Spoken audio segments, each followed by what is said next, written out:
My beloved brothers and sisters, Musa alayhi salam, one of the messengers of Allah subhanahu wa ta'ala who was mentioned the most in the Quran. In this particular surah, Allah Almighty speaks about how at one stage he responded to a question, who is the most knowledgeable? He said, I am. And Allah wanted to show him that in fact Allah is the one who is the most knowledgeable, and He gives knowledge to whomsoever He wishes. So from that we see that Allah subhanahu wa ta'ala made him meet Al-Khidr. And as he was going with one of his servants on the path of the coast, he lost his fish, which was prepared as a luncheon. And upon the instruction of Allah subhanahu wa ta'ala, when you lose that fish, as you go in, you will find a man. When you see him, you need to talk to him, and perhaps you may learn a thing or two from him. Lo and behold, they met this man, Al-Khidr. When they spoke to him and asked if they could join him, he said, no. You won't understand what I do and you will keep questioning. So Musa alayhi salam made a promise that I'm not going to question you. And so as a result, Allah subhanahu wa ta'ala makes mention of 3 incidents in the surah where he did things, and Musa alayhi salam asked him immediately, why did you do this? And he said, didn't I tell you not to ask? He says, well, I'm sorry, I forgot the first time.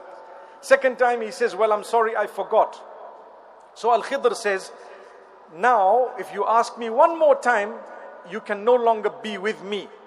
And it happened a third time, because crazy things. Imagine you and I walking with someone and suddenly they slap someone. For example, you would immediately say, why did you do this?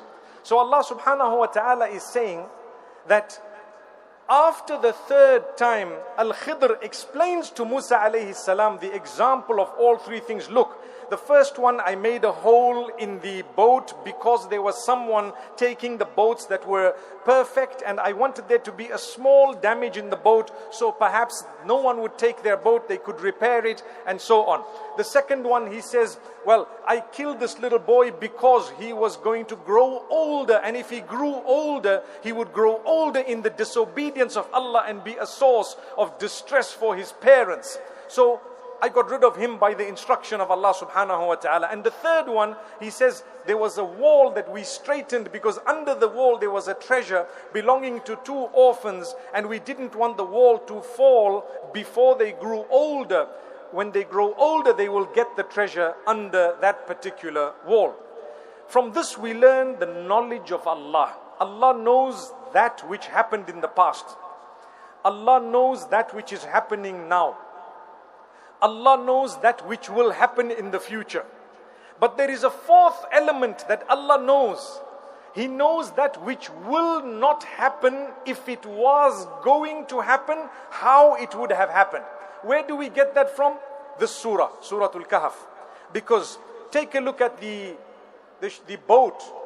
They made a hole, and Allah says, if you did not make the hole in the boat, it was going to be taken away by someone.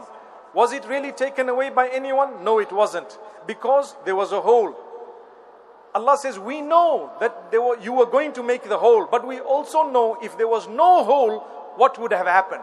That's amazing. If you sit and ponder over it, it is one of the unique aspects of the knowledge of Allah subhanahu wa ta'ala. That's why, my brothers and sisters, when something happens to you in your life, trust Allah. He knows. He knows why He did not give you what you wanted. And He knows if He did give it to you, how it would have ended up. That also is in the knowledge of Allah. So this is one very interesting point I thought I'd mention.